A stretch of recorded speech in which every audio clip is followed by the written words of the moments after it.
Radhe Radhe. Welcome to my channel. मैं कुसुम मिश्रा। आज मैं आपसे भाद्र मास कृष्ण पक्ष में जो एकादशी पड़ती है उसके बारे में थोड़ी सी जानकारी आप सभी से शेयर करना चाहूँगी। ये एकादशी कब है और इस एकादशी को किस नाम से पुकारते हैं और इस एकादशी की क्या महिमा है और इसकी कैसे पूजा आराधना करना चाहिए और कब पारण है और इसमें करने से क्या फल की प्राप्ति होती है आदि के बारे में संपूर्ण जानकारी मैं अपनी इसी वीडियो में आप सभी से शेयर करना चाहूँगी।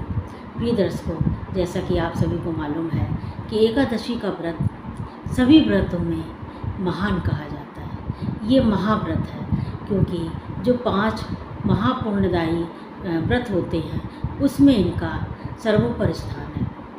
और इस एकादशी को हमारे पुराणों में, विष्णु पुराण में आदि में इसकी बहुत महिमा है। तो सबसे पहले तो मैं ये बताऊंगी कि ये एकादशी कब है और इसको किस नाम से पुकारते हैं। तो प्रिय दर्शकों, भाद्रपद कृष्ण पक्ष में जो एकादशी है उसे अजा एकादशी कहते हैं।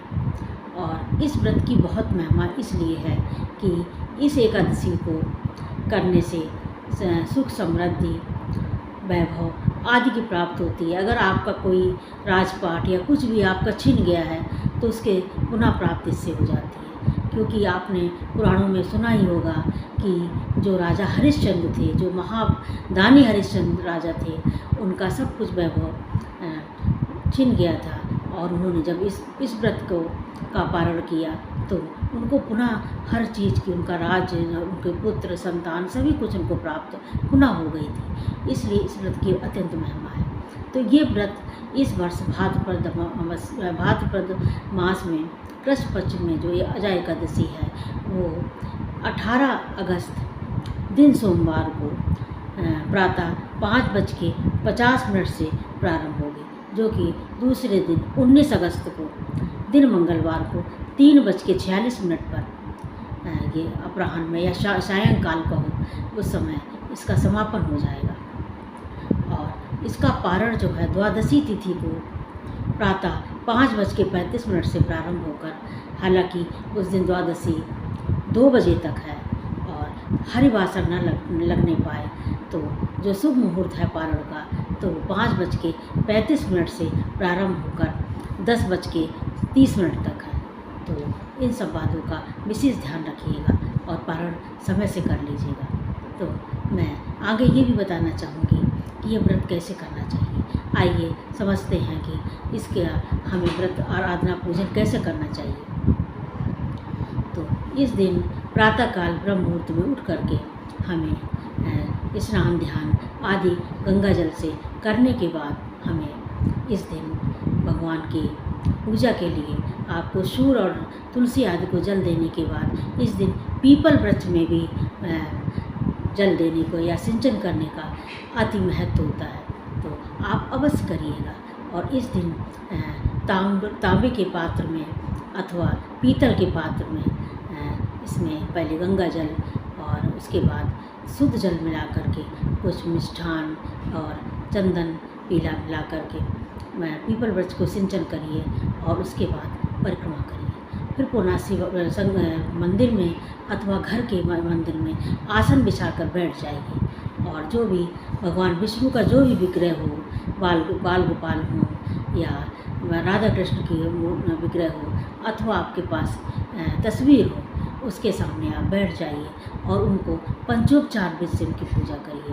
पंचोपचार का मतलब पहले स्नान पुष्प चढ़ाइए, उनको स्नान दान कराइए और धूप दीप नैवेद्य समर्पित करने के बाद उनको नैवेद्य के लिए निवेदन करिए और उनकी आरती करिए। और आरती से पहले कथा कहिए और उस दिन कथा कहने के बाद आरती करिए और उस दिन पूरे दिन भगवान के चिंतन करिए। और भगवान के चिंतन करने के साथ ही ओम नमो भगवते वासुदेवाय जो 12 मंत्र है, 12 अक्षर का मंत्र है, उसका आप जाप करिए। पूरे दिन व्रत आप किसी भी तरह से रह सकते हैं। और इस व्रत में जो पंचोपचार विधि से जो मैंने पूजन बताया है उसमें मैं ये बताना भूल गई हूँ कि सबसे पहले आपको संकल्प लेना चाहिए। तो संकल्प में आपको ये कोशिश करना चाहिए कि हमें हाथ में जल पुष्प और अक्षत लेने के बाद भगवान से निवेदन करना चाहिए कि ये मेरी व्रत की सुरक्षा करिए, आप इसकी रक्षा करिए, जिसमें कि मैं व्रत अच्छे से रह सकूं और व्रत के नियमों का पालन कर सकूं। ऐसा भगवान से प्रार्थना करनी चाहिए। और उसके बाद जो भी आपकी अगर कामना है तो उसको कामना को बोलने के बाद उनको जल समर्पित कर देना चाहिए। उसके बाद जो मैंने पूजा विधि बताई है उसको करिएगा, और करने के बाद पूरे दिन निराहार या निर्जला जैसा भी आपने संकल्प लिया हो उसी तरह से व्रत का पालन करिए। और पूरे दिन पालन करने के बाद शाम के समय पुनः आप फिर आरती वंदन करने के बाद एक अगर आपने फलाहार का आपने संकल्प लिया तो एक बार आप फल खा सकते हैं, ले सकते हैं।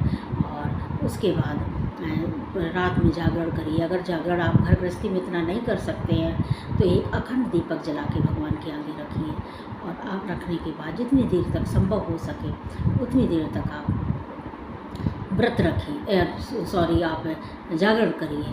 और उसके बाद में आप प्रातःकाल पुनः दूसरे दिन उठने के बाद इस दिन फिर आप भगवान को पूजा अर्चना वंदन करने के बाद एक किसी ब्राह्मण को, सुयोग ब्राह्मण को एक सीधा अथवा एक भोजन की थाली आप उनको जा कर दे आइए, अथवा घर में बुला के उनको भोजन कराइए, दक्षिणा दीजिए।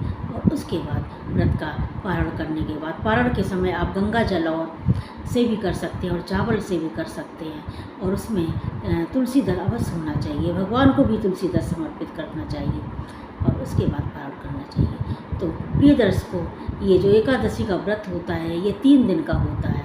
पहले दिन दशमी, दूसरे दिन एकादशी और तीसरे दिन द्वादशी तक रहता है। तो तीनों दिन में दसवीं वाले दिन से ही व्रत शुरू हो जाता है। दसवीं के सायंकाल में चावल खाना वर्जित होता है, और सात्विक भोजन करिए, मांस मदिरा आदि से दूर रहिए, और उसके बाद ब्रह्मचर्य का पालन करिए। और दूसरे दिन निराहार व्रत रखिए, निर्जला व्रत रखिए।